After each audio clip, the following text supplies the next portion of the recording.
صفت حورية من بنات الحور.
المشفع تجعل الفرحة تدوم بالنبي والصحب نجمع والبنت والعريس زللك يا عريس والبنت والعريس زللك يا عريس يا عريس جينا نبارك بالمسرة والسرور والمحب والكل شارك في زواجك يا عريس زللك يا عريس في زواجك يا عريس زللك يا عريس ربي سالك بالمشفع تجعل الفرحة تدوم بالنبي والصحب نجمع والبنت والعريس زللك يا عريس والبنت والعريس زللك يا عريس نور في وجهك لالي سر من هدي الرسول والهنا والبشر بادي في محياك الانيس زللك يا عريس في محياك الانيس زللك يا عريس ربي سالك بالمشفع تجعل الفرحة تدوم بالنبي والصحب نجمع والبنت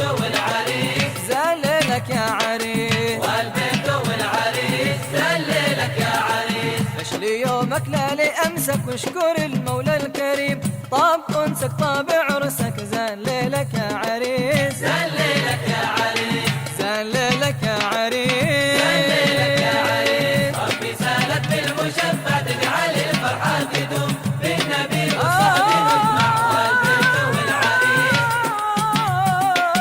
والبنت والعريس زللك يا عريس عش لي يومك لا لمسك عش لي يومك لا لمسك واشكر المولى الكريم واشكر المولى الكريم طاب انسك طاب عرسك زللك يا عريس زللك يا عريس زللك يا عريس ربي سالك بالمشفع ربي سالك بالمشفع تجعل الفرحة تدوم لا تجعل الفرحة تدوم بالنبي والصحب نجمع والبنت والعريس زللك يا عريس زللك يا عريس في بلاد الخير عادت في بلاد الخير عادت كل أيام الوصال كل أيام الوصال وليالي الأنس سادت وسط مدينة النفيس زللك يا عريس زللك.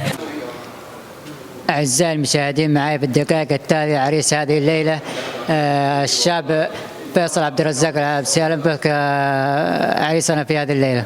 يا هلا وسهلا، الله يبقيك ويحييك. في هذه الليلة في هذه المناسبة، ما هي فرحتك في هذه المناسبة؟ ما هو سرورك في هذه الليلة؟ يعني أول شيء الحمد لله رب العالمين، وشعور جميل إن الواحد قاعد يسعى للشيء اللي هو كان يبغاه من فترة وكون نفسه ووصل للشيء اللي يبغاه بعد إيش؟ دعاء الوالدين ومن الله الحمد لله. أخ فيصل، بالنسبة لك في هذه الليلة المناسبة، في هذا الزواج في هذه الليلة، هل كان الزواج اختيار الوالد أم الوالدة أم كلاكما أم صلة القرابة اللي بينهم؟ صراحة كان بالإجماع في الموافق في الشيء هذا والحمد لله توفقنا فيه. كلمة تريد أن توجهها لجيلك أو الشباب المقبلين على الزواج؟ فزي ما قال الرسول عليه الصلاة والسلام: يا معشر الشباب من استطاع منكم الباءة فليتزوج.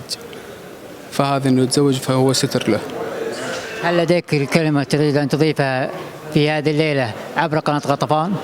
الله يعطيكم العافية على التغطية وما قصرتوا وبيض الله وجيهكم. شكرا لك. العفو. أعزائي المشاهدين، معي في هذا المساء والد العريس فيصل الأستاذ عبد الرزاق العابسي. أهلا بك أستاذ عبد الرزاق. سهلا ومرحبا، حياك الله. أستاذ عبد الرزاق، في هذه المناسبة في هذه الليلة ماذا تقول للعريس والعروس في هذه المناسبة؟ أسأل الله العظيم أن يوفقهم ويجعل حياتهم سعادة وهنا يا رب، ويسعد كلهم، يسعد الناس كلها إن شاء الله ربنا سبحانه وتعالى. كلمة تريد أن توجهها للشباب والشابات في هذه المناسبة؟ والله السنة النبوية: من استطاع منكم الباءة فليتزوج. يعني الإنسان عنده المستطاع عنده القدرة يتزوج، لازم له شريك في حياته. هنا كلام.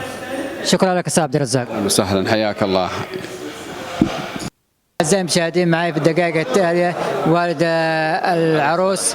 أهلا وسهلا. في البداية نتعرف عليك. حامد بن علي. حامد بن علي، في هذه الليلة وفي هذه المناسبة ماذا تقول للعروس والعريس في هذه الليلة؟ أقول لهم أول شيء الله يعطيكم العافية وبارك الله لكما وبارك عليكما وجمع بينكما في خير، والله يسعدكم ويوفقكم، وإن شاء الله نشوف الأحفاد بإذن الله. شكرا لك. الله يعطيك العافية، جزاكم الله خير. شكرا حبيبي.